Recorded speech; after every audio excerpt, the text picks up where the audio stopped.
Hello, good morning friend. मेरा नाम अभिषेक है और मैं भी आपके टीसा से ही हूँ। और मैं दिल्ली से जिससे दिल्ली चैप्टर से जुड़ा हूँ। तो अभी आप लोगों को पता है कि दिल्ली में नेशनल कॉन्फ्रेंस होने वाली है टीसा की।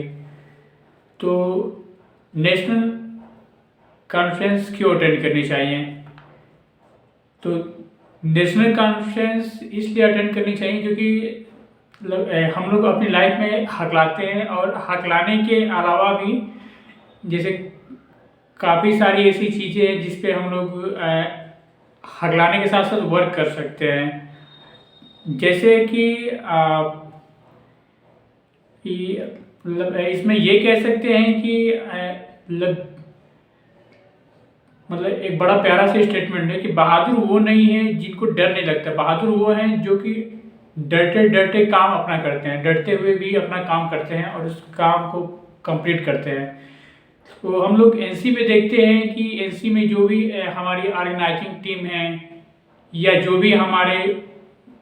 वॉलंटियर्स हैं, पार्टिसिपेंट हैं, तो उनके अंदर सभी लोगों के अंदर कहीं ना कहीं एनसी ऑर्गेनाइज करने के प्रति डर या एनसी में पार्टिसिपेट करने के प्रति डर या फिर लोगों के सामने बोलने का डर,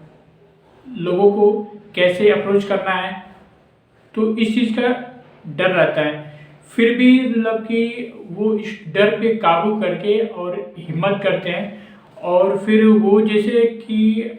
मतलब कि वो इस डरते हुए ही अपने डर को धीरे धीरे दूर करते हैं। तो इससे हमें क्या क्या फ़ायदे होते हैं वो हम एक बार जानने की कोशिश करेंगे कि जैसे एनसी के दौरान मतलब काफ़ी सारे कई तरह के लोग होते हैं। तो मतलब कि किसी एक टॉपिक पे जैसे सबके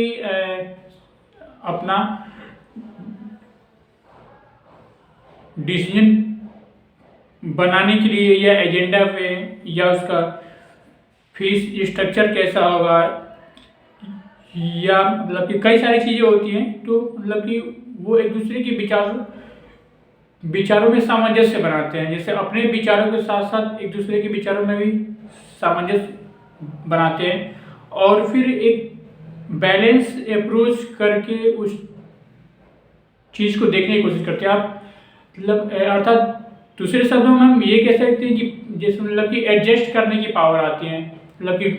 डिफरेंट लोगों के साथ डिफरेंट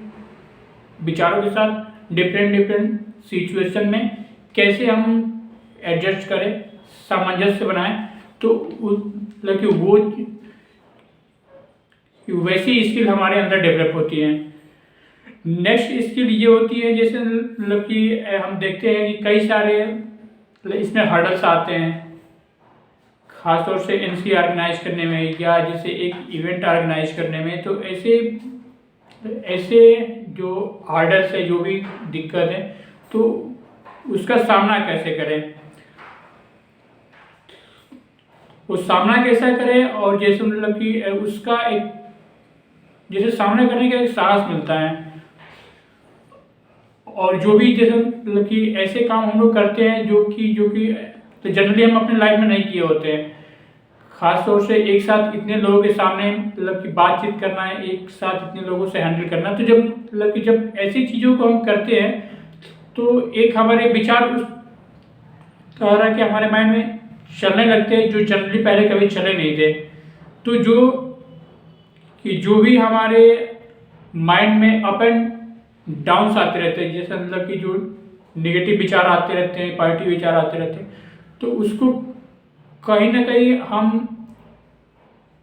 ऑब्जर्व भी करते हैं कि ये विचार आएंगे तो हम मतलब कि हम अपने हक लाने के बावजूद भी काफ़ी अच्छा कर पाएंगे। अर्थात ये कह सकते हैं कि हमें लोगों का सामना करने की शक्ति बढ़ती है, मतलब कि लोगों का हम सामना कैसे करें, इस तरह की स्किल डेवलप होती है। नेक्स्ट ये होता है जैसे मतलब कि एनसी में या एनसी के दौरान जो भी मतलब सिचुएशन आती है तो उसमें कभी कभी हम देखते हैं कि जैसे मतलब कि हम अपने हक लाने को लेकर काफ़ी जैसे डाउन हो जाते हैं, मतलब काफ़ी निगेटिव इमोशन आने लगते हैं। जैसे कभी कभी लोग के हगलाने को लेकर काफ़ी डाउन वाली स्टेज आती है। कभी कभी ऐसा होता है कि नहीं, हगलाना हगलाना तो है, लेकिन मतलब हगलाने के अंदर हगलाने के बावजूद भी हमारे अंदर काफ़ी अच्छा आत्मविश्वास आ जाता है। तो ये जो अप एंड डाउन की सिचुएशन आती है, तो वो चीज़ों को जज करने की, वो चीज़ों को समझने की क्षमता हमारे अंदर डेवलप हो जाती है। जब मतलब कि इस तरह के इवेंट ऑर्गेनाइज करते हैं, खासतौर से मीटिंग ऑर्गेनाइज करते हैं या नेशनल कॉन्फ्रेंस ऑर्गेनाइज करते हैं या इस तरह की चीज़ों को ऑर्गेनाइज करते हैं, तो वो चीज़ों को परखने की क्षमता आ जाती है हमारे अंदर कि कैसे सिचुएशन में हम लोग, जैसे मतलब कि हगलाना तो सब में सेम रहता है, लेकिन कब हमारे विचार नेगेटिव जाने लगते हैं, कब हमारे विचार जैसे मतलब कि ऊपर जाने लगते हैं, जैसे मतलब कि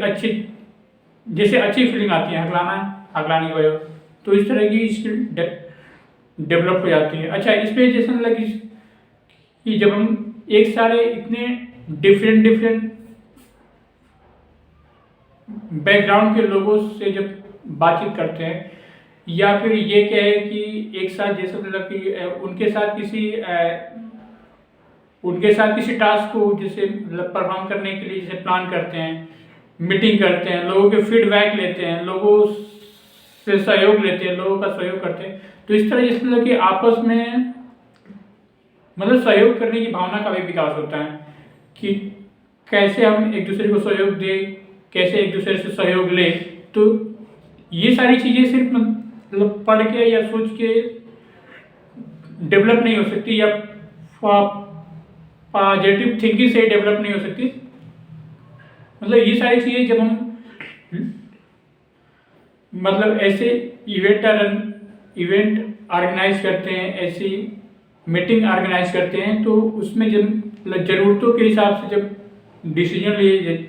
जाते हैं, तो उस प्रोसेस में इस तरह के सहयोग की भावना का विकास होता है। दूसरी चीज़ ये है जैसे मतलब कि इस पूरे प्रोसेस के दौरान जैसे मतलब कई सारे चीज़ें ऐसी होती है जिसमें हमें डिसीजन लेना ही लेना होता है, इसलिए कि हमारा लक्ष्य निर्धारित है कि हाँ 6, 7, 8 नवंबर को दिल्ली में नेशनल कॉन्फ्रेंस होने वाली है। तो जैसे जैसे समय नज़दीक आएगा वैसे वैसे मतलब चाहे हम जैसे भी डिसीजन ले, हमें डिसीजन लेना पड़ेगा, चाहे वो डिसीजन अच्छा भी हो सकता है, डिसीजन गलत भी हो।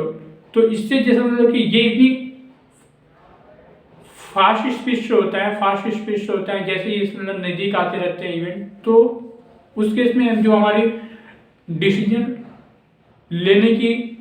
क्षमता का निर्माण होता है, इस तरह की स्किल डेवलप होती है। एक तो ये हो गया। अच्छा, ये है जैसे मतलब कि समय के हिसाब से जैसे मतलब कि हम खुद में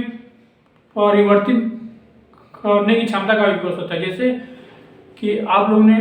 रामायण देखी, तो रामायण में मतलब जो हनुमान जी है, तो जैसे समय के हिसाब से अपने रूप को बड़ा कर लेते हैं, समय के हिसाब से अपने रूप को छोटा कर लेते हैं। तो इस केस में होता क्या है, जैसे मतलब कि जब भी जैसे मतलब इस तरह के इवेंट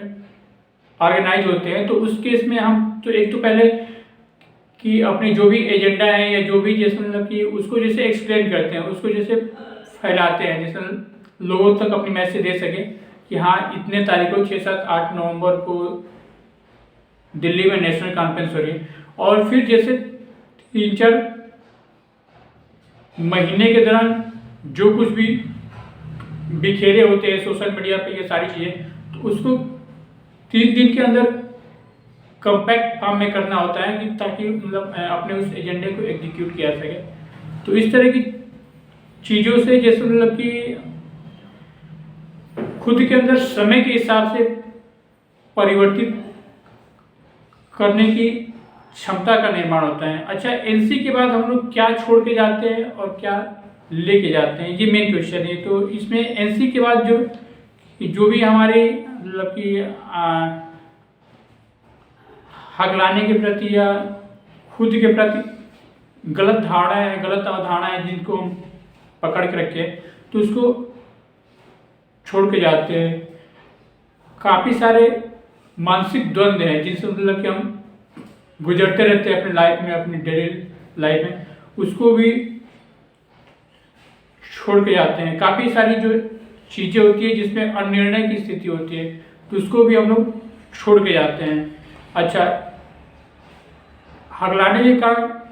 काफ़ी सारे ऐसे इमोशनल बैगेज होते हैं जो हमारे स्टेट ऑफ माइंड को कभी अप कभी डाउन करते रहते हैं, तो ऐसी स्थिति को भी छोड़ के जाते हैं। लेकर क्या जाते हैं कि एनसी के बाद जो हमारे मन को सुकून मिलता है, मन को शांति मिलती है,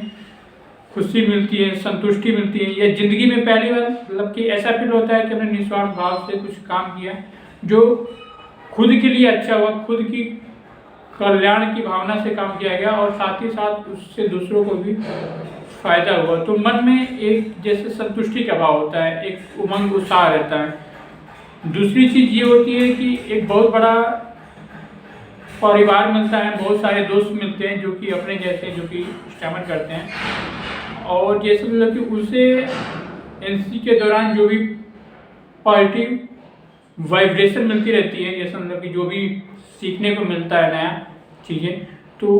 मतलब उसको लेके जीवन के प्रति एक नई उमंग, उत्साह और आत्मविश्वास का निर्माण होता है। तो ऐसे कई सारी और सारी चीज़ें हैं जो कि एनसी के दौरान या मीटिंग के दौरान या आपके वर्कशॉप के दौरान हम लोग सीखते हैं। तो इसलिए मेरी आप सभी लोगों से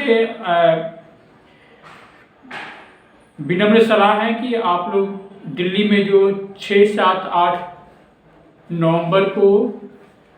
जोरबा द बुद्धा में नेशनल कॉन्फ्रेंस होने जा रही है टीसा की, तो आप लोग उसको जरूर अटेंड करें। आप सभी को बहुत बहुत धन्यवाद।